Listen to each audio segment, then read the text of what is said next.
What's up, everyone? Welcome back to Core Stats, powered by the Mayo Media Net, here on YouTube and presented by Jock Market. We're up in there making money every day. Isn't that fun? Download the app for free. Use the code MMN, Mayo Media Net, and they will match the first $100 for free. If it's free, it's for me. And we're just showing you it all. It's fantastic, you know. We got the magnifying glass out every day, Monday through Friday, here on the show, laying out the names, laying out the price. You check me out on Twitter at MLB Moving Averages, and then we see you up in the Jock Market, and we see you the next day, and we talk about how much money we made. I was up on the leaderboard again. We had 3 or 4 of the top 10 players, just everybody that you could want. Vlad Guerrero was there, Austin Riley, just everybody that we had. You know, it was just crazy. We even talked about fading Vlad if the price was too high, and it was not. Anytime you get Vlad in a great spot, and he's not over that 666, you know, we're going to jump on it. All right, everybody, here we go. It's the 3 pillars of profit and core stats, all the nuance and context that you can stomach. It's the fastest show in MLB, absolutely anywhere. Rate, review, and subscribe to the audio-only pod. And, you know, if you're checking out the big dude on video, we got some graphics and stuff like that today. We're doing waiver wire ads for 10, 12, and 15 team leagues, somebody at every position for every format. You know, this show just reeks of effort. Let's get into that first pillar. That's your daily stacks, DFS, and Jock Market. We get the stack attack going. Hold on, you know I got something for you. Boom. There we go. First up, oh my God, I got stung by the Padres yesterday and the Tigers. Oh my goodness gracious. We'll talk about that later on. The Tigers stink. And when the bad teams stink and come off of being decent, run for the hills. We're not going to be stubborn doing that. Let's get on the Padres. They were looking awesome in Chicago. Man, you got my boy Luke Voit. We were in pinstripes last year for San Diego. You see it on the board up with Trenton Grisham going up against Swarmer, who we did mention. He does have some swing and miss. There is some serious potential there. He's just giving up a ton of home runs. I mean, the Yankees just bashed him. 4.24 ERA, 1 flat whip. Those don't really match. 880 OPS certainly doesn't match. He went 6, gave up 1. He went 6, gave up 1. Then went 5 and gave up 6. He gave up 6 home runs against the Yankees. Something's not making sense there. Too many fly balls at 52%. Too many barrels at 16. Has been 4 home runs per 9. Yes, generally, we like to lay out the contextual math behind looking for home runs. It was a bit ridiculous there. 981 X slug to righties on the fastball. So we're looking at no neck. Voit, 922 OPS list. 42 plate appearances against righties going back to May 1st against fastballs. 25 barrels, 6.5 blast, exactly where we want to be. I was looking at him for a total base prop, right? So we're laying out the stacks to kind of get that Eye of Sauron going, and then we start to focus. How do we want to play it? Where are we going to get at them? You know, we want Voit in Jock Market. He probably will not be over the 550 mark. You know, we'll want him in DFS. I went to look for total base props. I know we have bettors out there as well. Voigt's total base prop was 2.5 today. If you saw me on VSiN, you heard me make that Star Wars reference. This year, this season, we came flying out of the box. We were killing it. The New Hope. They went and lowered the lines. The Empire Struck Back. Then we went back over Return of the Jedi. And then we're in this kind of stalemate. And now the next move has been that. Books have been very slow to post. And we're seeing the odds shift on total base props, and now outright moved to 2.5, and Voit was at minus 110. So remember, when we were saying these plays are, not to say automatic, they're viable total base plays, you always got to be checking the price. The flip side of that, now this is just, I goes to show you how broken these things are, how soft these markets can be, and how important it is to shop around. To that point, the book that I mentioned that allows me to parlay is also now doing an at least option. So you can get Voit at 1.5. Now, granted, the price will not be at a point that we want, but it will apply to the next player, Trent Grisham, whose total base prop is at 1.5, but minus 165. We want to dial that up to 1.5 and take the plus money if we can get it. Grisham, 953 OPS, last 17 plate appearances against righties, 267 ISO in that time since 5-1. 13 barrel, and again I had that 2.5 base circle thing for Void. I just have it in like like triple caps, like circled, underlined, understruck. I couldn't believe it because, again, that was the topic of conversation, the back and forth with books. So forget Voit. We're going to play him. I do have the bomb up, but you can't play home run props because the home run props are not worth it if it's not at least plus 400. So, again, it's really all about this nuance and context and I don't even know what you want to call it, the applicability of the work here. It's just getting to the point where it's very hard to even track some of this stuff because we're so ubiquitous, different sites, different formats, but that's really how you have to be in this environment, I think, because, again, you can't just chase Voit total base props. You got to leave that alone. If you're playing Jock Market, he's probably going to be pretty viable. Let's get up into the second stack. We're looking at the Philadelphia Phillies going up against Patrick Corbin, 6.65 ERA, 1.7 whip, 850 OPS, all the things we're looking to sink our teeth into, right? Those attack metrics. If you go all the way back to my show when I first started.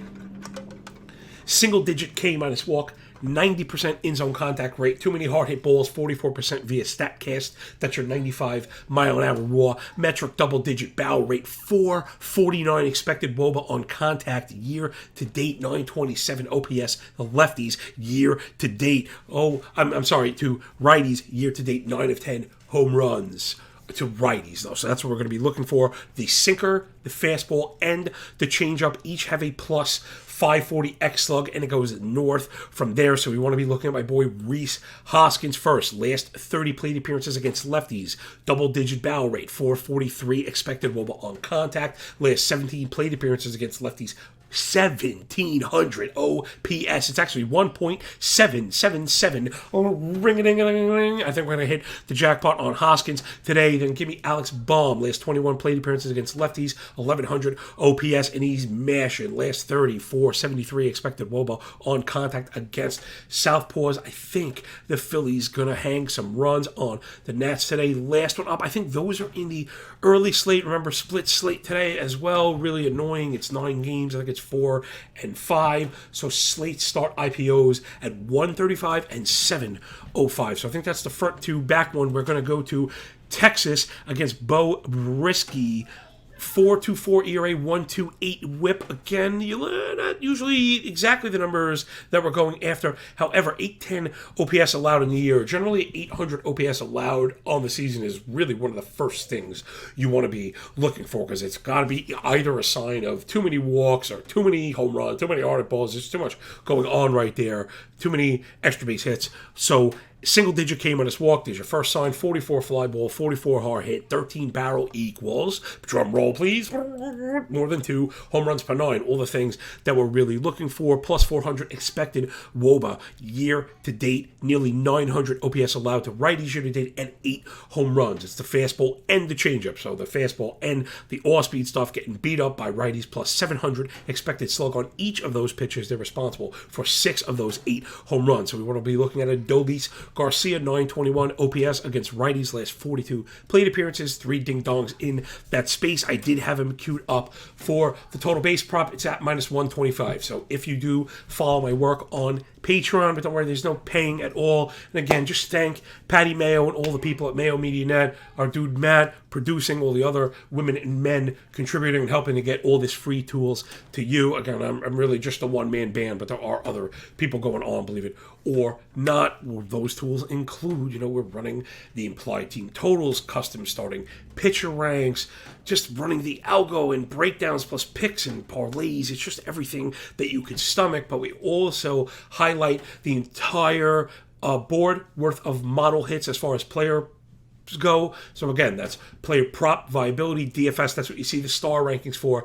I have rankings and they're equated to a key for pricing in Jock Market. So, if you want to thank me and thank Pat, download the Jock Market app and let's make some money together. We'll be looking for all of these guys. The other player we'll be looking for is Zeke Duran. Kind of came out of nowhere, right? Popped up. He's playing every day for Texas and he's hot to death, man. Last 24 plate appearances against righties, 984 OPS, 261 ISO in that time frame. ISO is the thing we really like to be looking for as far as these total base props, in particular with a spacious ballpark like Texas, where we don't need the home run. We wanted to poke one. He's got a little bit of speed, just enough to get a double, right? ISO, isolated slugging, more or less is an extra base percent, right? That I don't know, ISO throws people off. That's exactly what it is. So 261 ISO in that time frame is better than 1 in 4 chance he's had a extra base hit, and we're, on top of it with the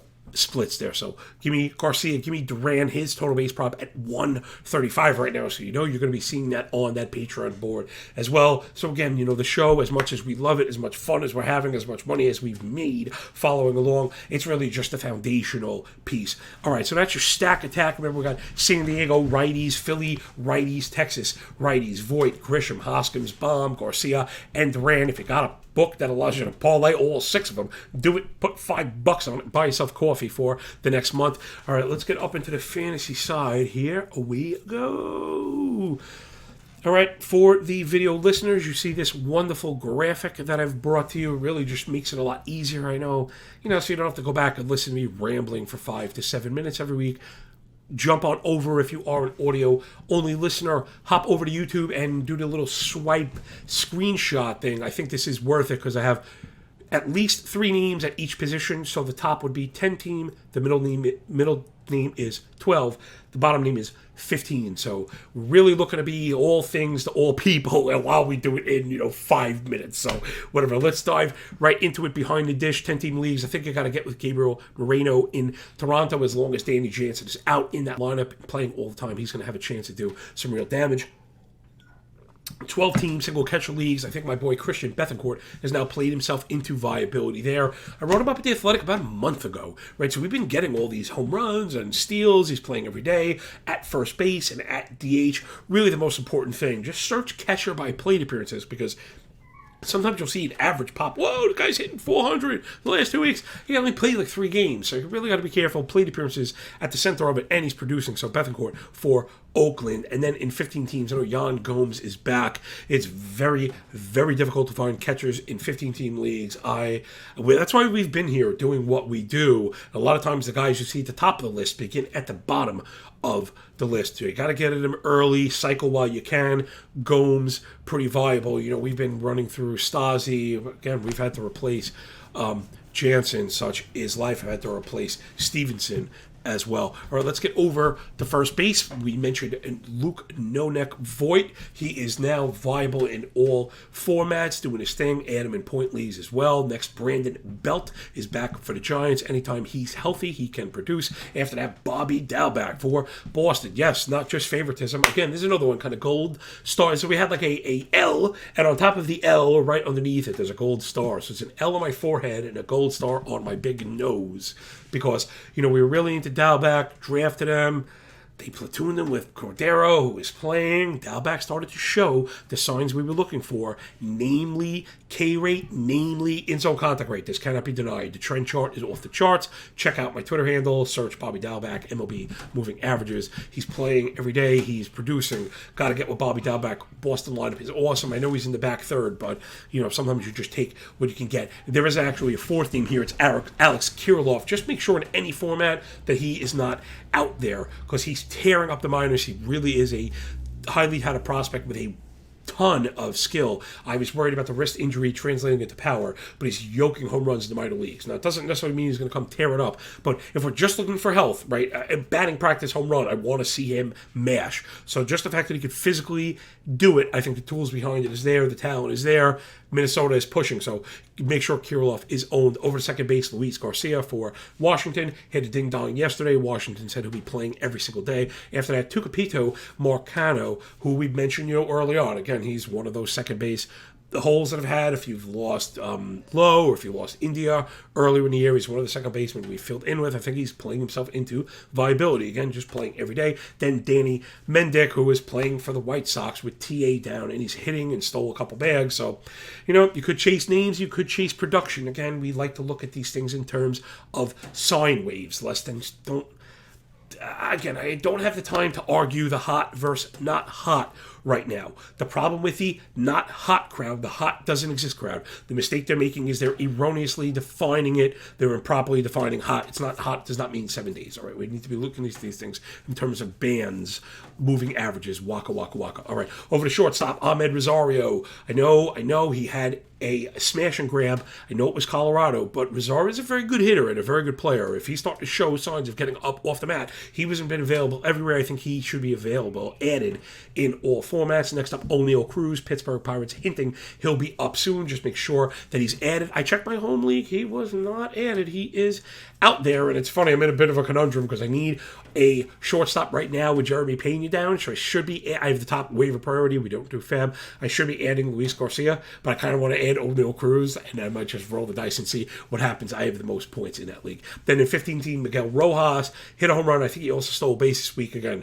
If he's going to be looking okay, Miami always kind of scuffling for offense. They've also shown they'll move him up if they need to. So if Miguel Rojas is free and available in 15-team leagues, probably viable. Over to third base, J.D. Davis, DHing every day for the Mets and producing. Then Ezekiel Duran, who we mentioned for Texas, same idea, playing every day and producing. He also has multiple position eligibility. Those guys are very valuable in NFBC leagues where you can change lineups on Friday, or daily leagues where, of course, you can change lineups every day. Then last up, third base is extremely shallow in 15-team leagues.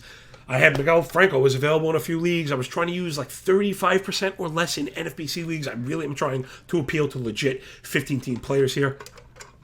But third base has been tough from the get-go. Into the outfield we go. Lane Thomas, Michael Harris, Adolis Garcia, and Trent Grisham. Probably the same story. That's the left side there. Those are 10 and 12-team viable guys. They're all getting the opportunity. They're all playing, and they're all kind of getting pushed up. Thomas, in particular, is getting prioritized. Harris will be at the back of the lineup, but Atlanta is smashing, and he's one injury away from being pushed all the way up. Garcia and Grisham, again, on lineups that are looking for production, will push them up. Over to the right side, these guys are more, not say desperation plays, but again, I'm trying to appeal to people that are really in deep formats. Jonathan Daza for Colorado, playing every day. Again, we had him circled last week because Colorado was going to be home for 7 days, and Daza was playing every day, and I think he hit a home run. So there's something I've learned. Again, my game is not as good as I'd like it to be.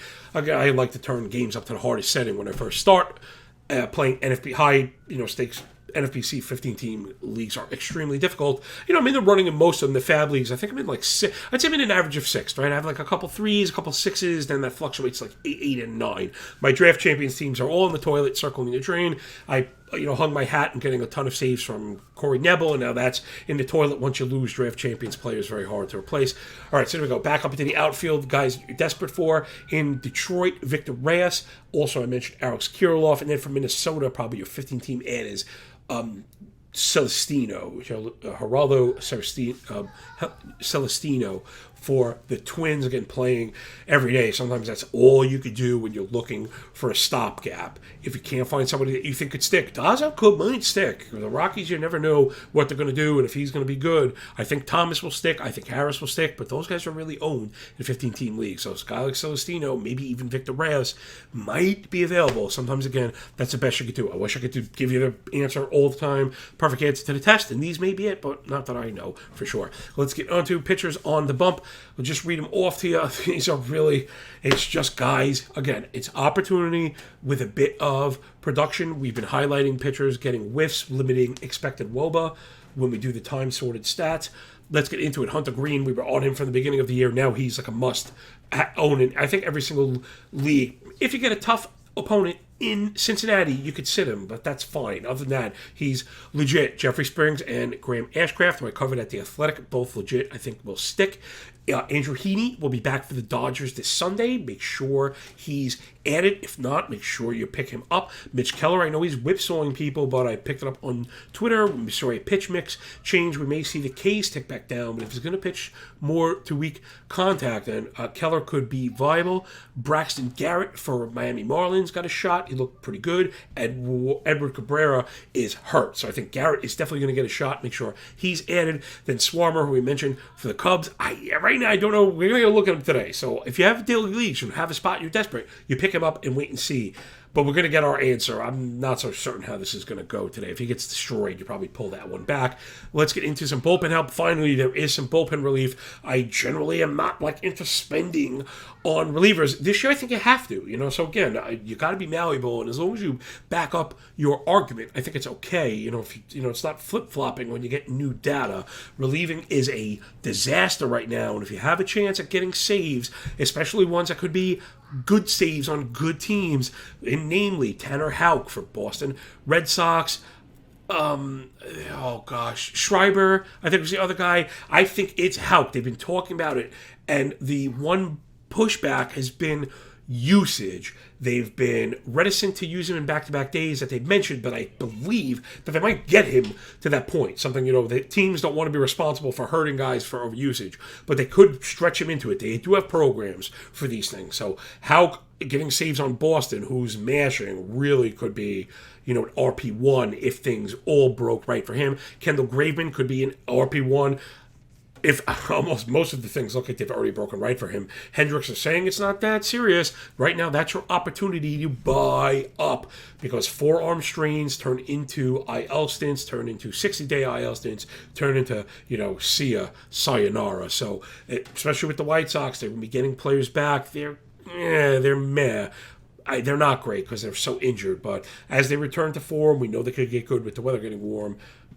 Blast up Sir Anthony Dominguez against my boy Nabel is trash. I don't have Dominguez on draft champions teams, but on fab teams, you do have a chance to replace him. I think Dominguez will be the guy. Phillies are starting to look good, and they pitch, and they hit. So it's a tough division. Lots of close games. Get with Dominguez. All right, let's get into the betting board really quick. A lot of these, we did the work for already. I got a run line parlay for you going off at +6-1. Let's get this one home and pay for the week. It's Toronto, it's the Phillies, and it's Texas, all to cover the run line again. Something I mentioned on VSiN. The pricing for F5 is becoming ridiculous. I don't know. We're either going to have to start pairing moneyline F5s if you want to go that route, or come up with another plan, because we're not going to be paying these crazy. The juice is just crazy. The run line juice is crazy. That's where I want to be going with these plays, but you can't pay -165 to have to cover a run in a Major League Baseball game. That's not a path to viability. So Toronto, Philly, and Texas on the run line. Let's just take a peek really quick. I think we took a look at most of these already. Toronto has Kevin Gausman going against Tyler Wells, 3.86 ERA, low whip for Wells, but the Sierra and the XFIP both up near 5. The K rate down at 15%, going to get you in trouble anytime you're up against a team like Toronto. Way too many fly balls, and also that is going to get you in trouble with the quality of contact Toronto is known for right now. That offense is crazy good. Baltimore has gotten up off the mat. I did tell you they were going to score yesterday, and they did. So I think it might be a decent time to sell them short. Let's get with Toronto. Gausman is just really like a legit kind of ace. The Phillies we spoke about already, if I'm not mistaken. Yeah, it's Zach Wheeler up against Patrick Corbin. I think even in a less advantageous pitching matchup would probably cover them up anyway. Corbin is a gas can. Philly's going to eat him up, but Wheeler is very, very good. And Soto, I'm not even playing it. So without Soto, Washington is trash. Get with Philadelphia. That -130 is probably going to move. I like that one in particular as a standalone play. Then last up, we've got Texas. I was back and forth with this one. That's actually the reason why I was a minute late getting this out today. Texas was going off at -130, -135. That one is for the money line. That one's also going to move. This is becoming nauseating. Trying to pick games in the morning has become nauseating because they're waiting for people like me to sink their teeth. And as soon as it does, I actually wouldn't be surprised if there's sharp bookmakers watching this stuff and getting it out first there, because it's just the way it goes. You know what I mean? Like, this is what it's all about. The sharpest people find edge. This is where it is. This is where they're going, and that's the subsequent reaction. So we're going to have to try and keep duck, dive, duck, and dodging, you know what I'm saying, as we go. So, Texas, I do like the money line. I did go with the cover because I wanted to get that parlay up over +500 to pay for the week, because we have struggled on the betting side. Remember, these are 1/10 of a unit bets, and if anything, we're going to go down to 0.05, right? A nickel, a 20th of a unit. I'll lower the risk as low as it goes. Although lately we've been starting to hit because of the total base props, but now we're seeing those odds move again. I know it's not flip flopping. It's just very important to always be taking in all the new data and making the proper decisions. We cannot allow ourselves to bet outside of our parameters. So Toronto, Philly, and Texas. We covered the Texas game. Also, Martin Perez against Bo Brisky. People are not buying what Perez is selling. He's very good. We talked about this.